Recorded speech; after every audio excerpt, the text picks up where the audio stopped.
বিদায় হজের সময় হজরত রাসূলুল্লাহ সাল্লাল্লাহু আলাইহি সাল্লাম উম্মুল মুমিনিন হজরত আয়েশা রাদিয়াল্লাহু তাআলাকে তার ভাই হজরত আব্দুর রহমান রাদিয়াল্লাহু তাআলা এর সঙ্গে হারামের বাইরে এখানে থেকে ওমরার ইহরাম বাঁধার জন্যে পাঠিয়েছিলেন।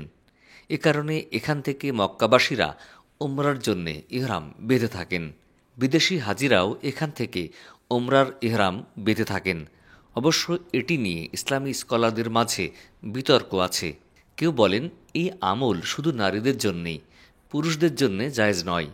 কেউ কেউ বলেন বিশেষ অবস্থায় রাসূলুল্লাহ সাল্লাল্লাহু আলাইহি ওয়াসাল্লাম হজরত আয়েশা রাদিয়াল্লাহু তাআলাকে প্রেরণ করেছিলেন, বর্তমানে তা বৈধ নয়। কোনো একটি মিকাতে গিয়ে ইহরাম বাঁধা জরুরি। আবার কেউ বলেন আয়েশা মসজিদ থেকে ইহরাম বাঁধা উত্তম নয়, মিকাত থেকে ইহরাম বাঁধাই উত্তম।